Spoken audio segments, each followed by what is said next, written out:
Hey there classy people, this is Josh the Top Hat Gamer, and this week I'm reviewing Mortal Kombat X. Known for its bombastic world and over-the-top violence, Mortal Kombat has been a staple of many gamers' libraries throughout the series, through the good times and the bad. So which side does the latest installment fall on? Let's find out. Set within the 20-odd years after the events of the previous game, Mortal Kombat X expands upon the world altered by Raiden and the warning sent to him by his future self. Initially, the world is being invaded by the Netherrealm, led by Quan Chi and his master Shinnok, who seek to corrupt Earthrealm's life force. The majority of the story actually takes place 20 years after Shinnok's initial threat, where we see Earthrealm's next generation of defenders, as well as Outworld's new ruler and the civil war caused by Shao Kahn's death.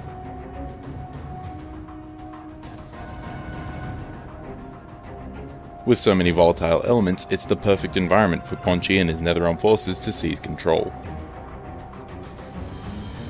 It may not be a particularly long story, and depth has never been Mortal Kombat's strong suit, but NetherRealm Studios have constructed an entertaining narrative that gives classic characters a chance to grow, while also introducing an onslaught of new and interesting characters. In truth, the plot can be a bit silly, but nevertheless, it's thoroughly enjoyable to see the varied cast of characters interact with each other and the new Mortal Kombat world. Mortal Kombat X is a fantastic visual spectacle. It runs at a blistering pace while still managing to look stunningly cinematic, and its roster is full of excellent designs. New fighters ooze character, quickly giving players a feel for their personality and background, and this is backed up by solid voice acting and dialogue. Some returning characters also look drastically altered, but the changes are welcome, whether it's the age increase to characters like Liu Kang or Kung Lao, or the more modest designs of the ladies of the series. The game's soundtrack features heavy chanting and pounding drums, fitting in perfectly with the brutal action it's accompanying. The occasional guitar riff or synth effect mixes in to give Mortal Kombat X a violent, heavy-hitting soundtrack. Adding to the sound design are the cringe-inducing crunches of bones breaking and the wet squelch as limbs hit the floor.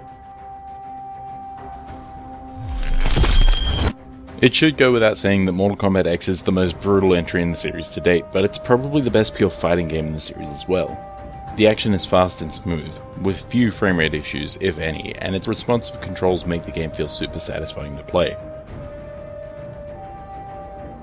As I mentioned earlier, the roster of fighters is varied, not only in design but in playstyle as well. You have brawlers like Jax and Jackie Briggs, grapplers like the combination character Farah and Tor, and characters that excel at ranged attacks. The most interesting part of Mortal Kombat X's roster, however, is the implementation of 3 fighting styles per character. These can be as simple as altering the range of Jackie Briggs' firearm gauntlets, or as varied as Kotal Khan's choice between buffing totems or flesh-ripping sawblade moves. It's kinda crazy how much gets altered by changing styles for characters. Certain characters will add special moves, while others will add full combos and normals. Learning your opponent's characters and matchups in general will certainly be interesting, considering any character can play 3 different ways. My only caveat with the roster is that you can actually fight unplayable characters like Rain and Sindel in the story. They have movesets, and they and so many more returning characters have been modeled, and it's just a little bit weird seeing them return but not make it to the roster. The interactable environments of Injustice have made a return in Mortal Kombat X, enforcing the dynamic feel of the already visceral fights, and being able to leap and run across the stage leaves me remembering the game's speed over most other aspects. Mechanically, MKX feels leaps and bounds ahead of anything the series has brought to the table before. Of course, it just wouldn't be Mortal Kombat without its signature gore and violence, and the game's X-ray moves and fatalities make a triumphant return as the most bloody, brutal sights in modern gaming. If you can make me cringe, then you're doing it right.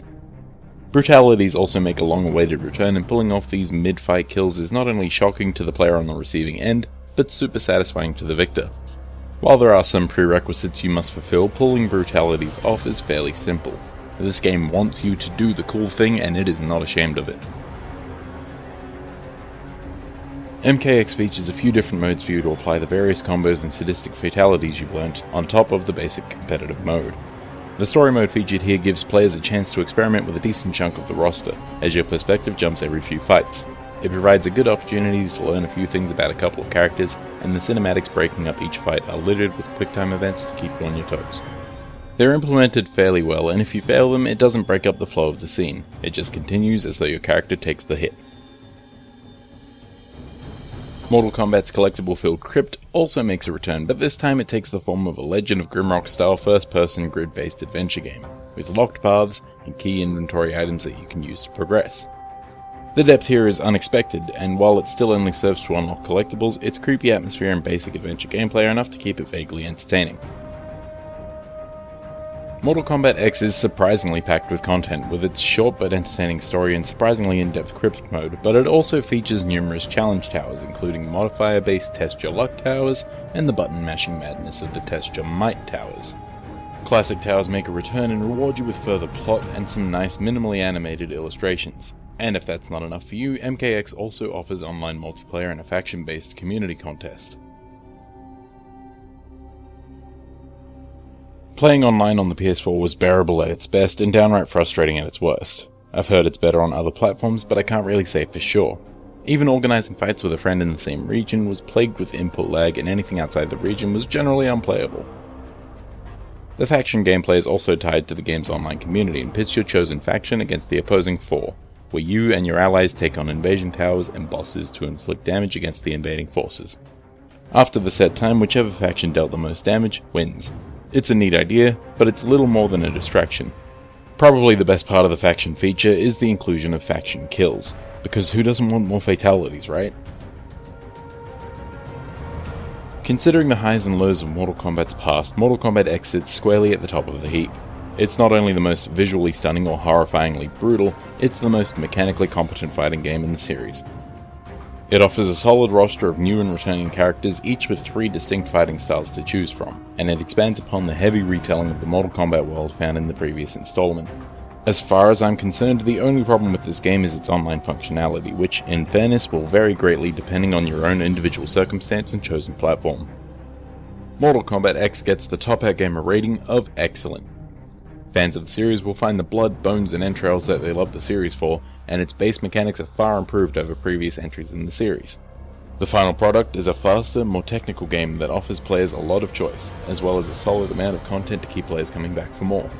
I had issues with the experiences I had online, but they barely sour the experience as a whole. If you're not huge on fighting games but love a violent spectacle, then Mortal Kombat X is the game for you, and if you're in the market for a solid fighting game, then you can do worse than this. Thanks for watching. I hope you found the review informative and stuff. If you missed last week's review on Battlefield Hardline, click the annotation. Now if you'll excuse me, I have to go and, finish him.